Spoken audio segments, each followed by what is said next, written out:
Hey everyone, March J. here, bringing you a brand new series, Classics vs. Covers. This is a new series that looks at cover albums and sees how they compare to their original counterpart. Now, a couple of things to understand before we get started.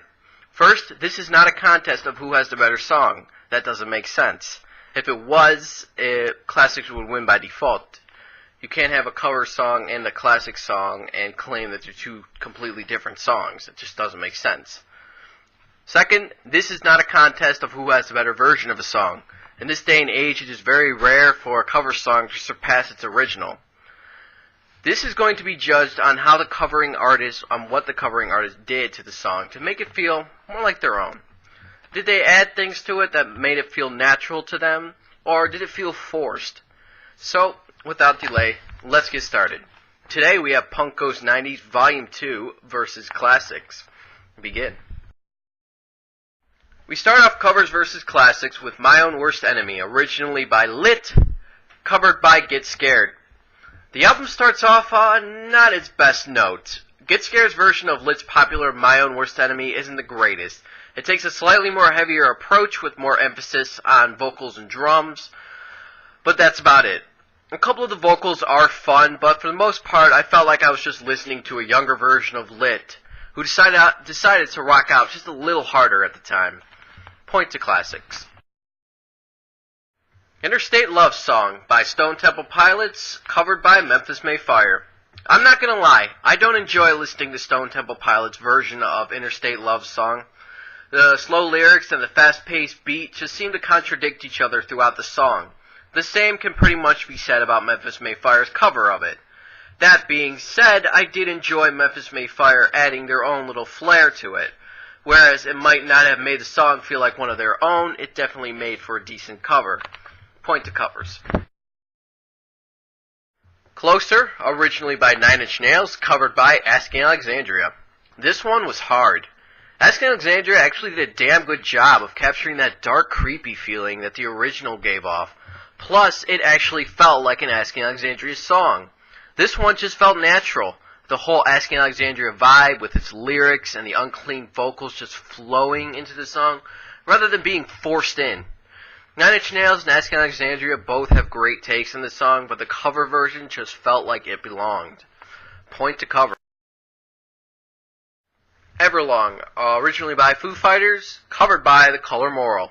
The Color Moral's take on Foo Fighters' Everlong has some good personal touches to it vocally, and it's slightly heavier than the original. While the vocals are good, I do feel that it takes away from the song at some points, and it's just not enough to make this cover stand out. Rather, it feels forced, and it feels like they just stuck through the original formula the entire way through. So, point to classics. All-Star, originally by Smash Mouth, covered by Chunk, no Captain Chunk. There's just something entertaining about Chunk's take on this song. This just seems like one of those bands that enjoys having a good time, and them rocking out to this anthem just fits. I also like that they took a softer approach to it rather than their usual heavier sound. Their take gives off this almost Simple Plan-esque vibe to it, which is great. Point to covers. Come Down, originally by Bush, covered by Mayday Parade. The biggest thing Mayday Parade has going for this song is the vocals, and they're good. But that's about it. Other than that, it feels like they didn't even bother attempting to try to do anything else with the song. They just left it as it originally was, stamped, sealed it, signed. So, point to classics. Du Hast, originally by Rammstein, covered by Motionless in White. Motionless in White's take on Rammstein's Du Hast was another song that I felt really captured the original feelings of the song. The growls, deep chugs, the high-pitched notes, it just felt like a Motionless in White song. I love Rammstein and was excited as hell to hear that Motionless in White was going to be covering them. And I wasn't disappointed either. It was a great song pick, and I have to hand it to them for covering a song that was completely in German. Point to covers. Today, originally by Smashing Pumpkins, covered by Yellow Card. I like where Yellow Card was going with their take on Smashing Pumpkins today. Changing up the intro into violin instead of guitar was cool, but it just doesn't feel like a Yellow Card song. Point to classics.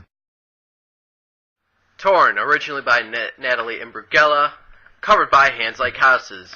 Hands Like Houses' take on the song was good, other than the obvious difference, which is vocals. It plays out pretty much the same as the original, but there's just something that seems to fit a little better with Hands Like Houses, so point to covers. Southtown, originally by P.O.D, covered by The Ghost Inside. The Ghost Inside does a good job with P.O.D. Southtown as they fuse their more modern melodic hardcore feel to it. The cover takes the heaviness of the original and takes it up quite a bit. Point to covers. Gangsta's Paradise, originally by Coolio, covered by Falling in Reverse. Honestly, I like neither of the original nor Falling in Reverse's cover of the song. The vocals in Falling in Reverse's cover are a twist, but they aren't really a good one. In fact, they're more weird, if anything. And all this one just feels forced and kind of boring. So the point goes to In Fear and Faith. In Fear and Faith is awesome and wins regardless if they were in the contest to begin with or not. Plus, their cover of Gangsta's Paradise was exactly what I was looking for. A song that could warp two different genres without actually ruining either one of them. So, good job, Fear and Faith. Now for the final song, Good Riddance, originally by Green Day, covered by Ice 9 Kills. I enjoyed Ice's take on this song. They added the resounding drum beat that make the song come alive just a little bit more, but that was just about it. It was a good cover, but not the one that really stood out. Point to classics. So there you have it. Our final score is covers with 6, classics with 5, and In Fear and Faith with 1. In all, Punko's 90's Volume 2 was much better than I had previously expected. Rather than just sticking to the original 90's grunge format like the first Punko's 90's did, the bands actually decided to expand out into different genres, which I really liked. That being said, there is still a split.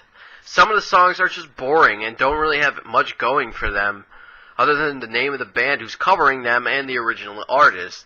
Either way, that's it for this first episode of Classics vs. Covers. I hope you guys enjoyed it, and if you did, please leave a like. If you felt the same or differently, please leave a comment down below telling me why. You guys know I'd love to hear that. And I'll see you guys in the next episode. Thank you, and stay frosty.